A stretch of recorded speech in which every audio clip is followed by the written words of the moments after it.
అపోస్తుల కార్యములు 27వ అధ్యాయం. కాబట్టి అయ్యలారా, దేవుడు నాకు చెప్పాడు కాబట్టి ధైర్యము తెచ్చుకొనిడి, నాతో దూత చెప్పిన ప్రకారము జరుగునని నేను దేవుని నమ్ముచున్నాను. మరి పౌలుకి దూత చెప్పింది, పరిశుద్ధాత్ముడు చెప్పాడు, అనేక రకాలుగా మాట్లాడాడు. మరి నాకు దూత చెప్పలేదు కదా, ఎక్కడి నుంచి వస్తుంది నాకు ఈ ధైర్యం? అంత తుఫాన్లో పౌలుకి వచ్చిన ధైర్యం నాకు ఎక్కడి నుంచి వస్తుంది? అది ఎందుకంటే జ్ఞానము లేని మాటలు. ఏ మాటలు? విశ్వాసము లేని, జ్ఞానము లేని మాటలు. పౌలు అలాంటి మాట్లాడు నేను దేవుని యందు సమస్తము చేయగలుగుతున్నాను అంటాడు. I can do all things through Christ. పౌలు ఇంకో మాట అంటాడు, నా దేవుడు నేను అడుగు వాటికంటే, ఊహించు వాటికంటే అత్యధికంగా ఇచ్చగల దేవుడు. That gives you testimony. అందుకే నువ్వేం మాట్లాడుతున్నావో చూసుకోవాలి.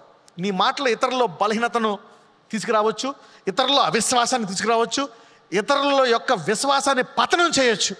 పక్కన చెప్పు, నీ నోరు దేవునికి చాలా ముఖ్యమైనది అను. నీ విశ్వాసం చాలా ముఖ్యమైనది అను. నీ విశ్వాసం ఎంత ముఖ్యమైందో నీ అవిశ్వాసం కూడా అంత డేంజరస్ అని చెప్పు. If your faith can build somebody, your unbelief can break down somebody. నీ విశ్వాసము ఒకవేళ 10 మందిని కడుతుందా, నీ అవిశ్వాసం కూడా 10 మందిని పడేస్తుంది. Both are equally important. Choose life and death. ఈ ఒక్క బలహీనతే కాదు, ఈ రోజు నుంచి మీ బలహీనతలన్నీ బలములుగా మారిపోవును గాక. పౌలు అంటాడు, నేను ఎప్పుడు బలహీనుడను అప్పుడు నేను అంటే ఏంటి? దేవునిలో ఉంటే బలహీనత ఎలాగైపోతుంది? బలంగా మారిపోతుంది. God is turning that weakness into strength in his presence. Every weakness will be transformed into a mega strength. దేవుని సన్నిధిలో ప్రతి బలహీనత బలంగా మారిపోతుందండి. ఎవరెవరైతే ఈరోజు మందిరంలో కూడుకున్నారో నీ బలహీనతలన్నీ బలాలుగా మారిపోతున్నాయి. మరి పౌలుకి దూత కనపడ్డది, మరి నాకు ఎలాగా చెప్తాది? దానికి ముందు పౌలు ఒక మాట అంటాడు, నాతో దూత చెప్పిన ప్రకారము జరుగునని నేను దేవుని. ఎంతమంది దేవుడు ఏదైనా చెప్తే జరుగుతుందని నమ్ముతున్నారు? ఇదే మాట ఒక సహోదరి అంటది, నీవు చెప్పిన మాట జరుగును గాక. ఒక దూత కనపడి చెప్పిన తర్వాత ఫస్ట్ ఇది ఆడికెళ్ళి వస్తాయని అడుగుతుంది. అవునా? ఎక్కడి నుంచి వస్తాయని. అవును, ఎలా జరుగుతుంది? తర్వాత ఏమంటుంది? తర్వాత పరిశుద్ధాత్మ నీ మీదకి వస్తాడు, నువ్వు తెరుస్తావంటే నీవు చెప్పినట్టు నీ దాసురాలకి జరుగును గాక అంటది. ఇక్కడ పౌలు నమ్ముతున్నాడు అనమాట. ఆ దేవుడు చెప్పిన ప్రకారము జరుగుతుందని నమ్మితేనే పరిశుద్ధాత్మని మాట నీకు బలం వస్తుంది. అలా నమ్మితేనే దూత చెప్పింది నీకు జరుగుతుంది. ఈ విశ్వాసం ఉన్నప్పుడే ఒకవేళ ఈ మాటలు విన్నా, దూత మాట్లాడినా, పరిశుద్ధాత్మ చెప్పినా నువ్వు నమ్ముతావు, లేకపోతే నీకు నమ్మదు. ఎంతమందికి ఇలాంటి మాటల మీద విశ్వాసం ఉంది? యేసుని నమ్మిన వారు కాదు, ప్రతి ఒక్కరికి అద్భుతాల మీద విశ్వాసం ఉంటుంది. కానీ దేవుడు అలా కాదు, లేని వాటిని ఉన్నవాటిగా మార్చగల దేవుడు. అందుకనే విశ్వాసం అన్నాడు. అంటే ఏం తెలుస్తుంది? ప్రతి మానవుల్లో దైవ శక్తిని, ఏదో ఒక శక్తిని నమ్మే విశ్వాసము ఉంది. వాడికి దేవుడిని నమ్మే సామర్థ్యము ఉంది. దూతను పరిశుద్ధాత్మ నమ్ముతాడా? నమ్మడా? నమ్ముతాడు. దీన్ని నమ్ముతున్నాడు, దాన్ని నమ్ముతున్నాడు. అది సృష్టి నమ్ముతున్నాడు కాబట్టి నన్ను ఇంకా బాగా నమ్ముతాడు. కాబట్టి నువ్వు సర్వలోకమునకు వెళ్ళి వారిని నాకు శిష్యులుగా చేయంటున్నాడు దేవుడు. So every unbeliever is a harvest for the Holy Ghost. ప్రతి అవిశ్వాసి విశ్వాసకి ఆత్మల పంట. ఎవ్రీ అన్బిలీవర్, ప్రతి ఎవరైనా వేరే విశ్వాసంలో ఉన్నారా? సృష్టిని నమ్ముతున్నాడంటే సృష్టికర్తను నమ్ముతాడా? నమ్మడా? Yes, he is your harvest. పక్కన చెప్పు, సృష్టిని నమ్మే ప్రతి ఓడు నీ పంట అని చెప్పండి. Every one who believes in something is your harvest to divert him towards that real creator. Then what did God tell? దేవుడు ఒక పని చెప్పాడు. ఇప్పుడు నువ్వు ఒక ఆత్మకి, ఒక శరీరానికి నా వాక్యాన్ని చెప్తున్నావు. నువ్వు ఒక ఆత్మను సంపాదించడానికి ఒక వాక్యం చెప్పావు. నేను బంగారు రోడ్ల మీద నేను కూర్చున్నాను, సింహాసనం మీద. If you preach to one soul, I will pay for every soul that you preach. అంటే ఏదైనా ఫెయిల్ అవ్వచ్చు, కానీ ఆయన పరిచర్యలో దేవుడు నిన్ను ఫెయిల్ చేయడు. విశ్వాసికే లాభము, వాక్యం మీద ఆధారపడ్డ వాడికే లాభము. అందుకనే విశ్వాసం తెలియాలి. వితౌట్ ఫెయిత్, విశ్వాసము లేకుండా దేవునికి ఇష్టం ఉండట అసాధ్యం. కానీ ఎప్పుడు దేవుడు ఆశీర్వాదము మహిమ నుంచి అధిక మహిమకి పెరుగుతూనే ఉంది, కానీ తరగలేదు. ఆయన రాజ్యము యొక్క అభివృద్ధికి మితి లేదు. ఈ భూమి మీద కాదు, ఈ ప్రపంచంలో ఎక్కడ పెట్టినా ఈ వాక్యం పనిచేస్తుంది. నీకు ఏ దేశంలో, ఎడారిలో పెట్టినా పనిచేస్తుంది. సరే, ఎంతమందికి విశ్వాసం ఉంది ఇప్పుడు దేవుని మీద? ఎందుకు చెప్తున్నానంటే, ఇలా విశ్వాసం ఉంటే ఏదైనా చేయగలవు, లేకపోతే చేయలేవు. దేవుడు అనేవాడు ఉన్నాడు, అది నమ్మాలా. సరే, ఇప్పుడు పౌలుకి దూత కనపడ్డది, దూత మాట్లాడాది.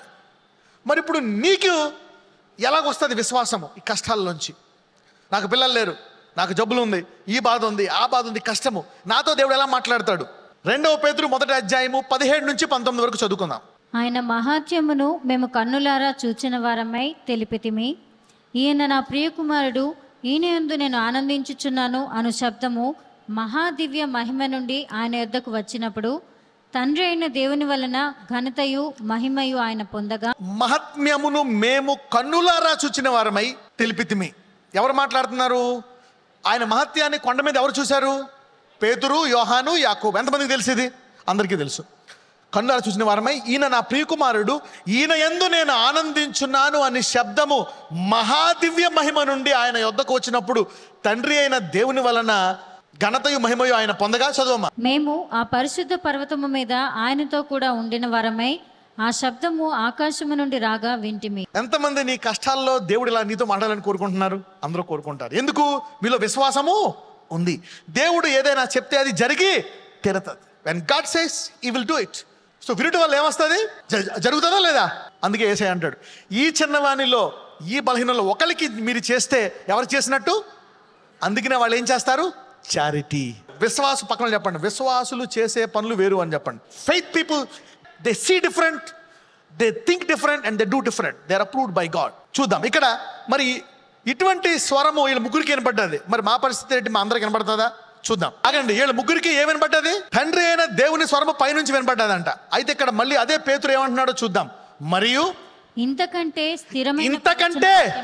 స్థిరమైన ప్రవచన వాక్యము మనకున్నది. అంటే ఇప్పుడు ఆ దేవుడు అక్కడి నుంచి మాట్లాడకపోయినా స్థిరంగా నీ జీవితంలో నీతో మాట్లాడే వాక్యాన్ని ఆయన నీకు ఇచ్చేశాడు. అంతకంటే ప్రవక్త చెప్పిన దానికంటే, దేవుడు డైరెక్ట్గా మాట్లాడేదానికంటే దేవుడు నీకు అంతకంటే స్థిరమైన వాక్యం ఇచ్చేశాడంట. ఎవరైతే ప్రతిదినం దీని నుంచి నాతో మాట్లాడు ప్రభు అంటారో అంతకంటే స్థిరమైన వాక్యం ఇంకొకటి లేదు. అందరూ చేతుల పైకి నజరేయుడైన యేసయ్యా, ఇదిగో ప్రవ్వా, ఇదిగో ఈ హస్తములన్నీ నేను అంగీకరించాయ్యా. అవును, ఈ హస్తాలన్నీ పరిశుద్ధాత్మను తెలుసుకున్నాయి. ఈరోజు యేసయ్యను అంగీకరించాయి. అయితే ఏంటి నా భవిష్యత్తు, నా ఫ్యూచర్ ఏంటి, నా బాధలేంటి అని వారు భయముతో ఉన్నారు. తిమోతి ఇలా భయపడుతున్నప్పుడు పౌలు అంటున్నాడు, ప్రజ్వలింప చేసుకో. నీలో ఉండే పరిశుద్ధాత్మను ఆదరిస్తాడు, ఆయన గైడ్ చేస్తాడు. అవును, ఆయన నీతో మాట్లాడతాడు. ఈ వాక్యం చదువుతున్నప్పుడు మరి స్థిరమైన ప్రవచనం వాక్యం ద్వారా ఆయన మాట్లాడతాడు. ఈరోజు ఏంటి ఈ కష్టాలను కుమిలిపోతున్నావా? నజరేయుడైన యేసు నామమున ఇప్పుడే నీలో ఉన్నటువంటి పరిశుద్ధాత్మను ప్రజ్వలింపబడి నీకు మార్గము సరళము చేయను గాక. ఏ విశ్వాసాన్ని విడిచిపెట్టకుండా అందరినీ స్థిరపరిచి అందరి కష్టాలని ఒక సాక్ష్యములుగా మార్చమని నజరేయుడైన యేసు నామమున ప్రార్థిస్తున్నాము తండ్రి. ఆమేన్.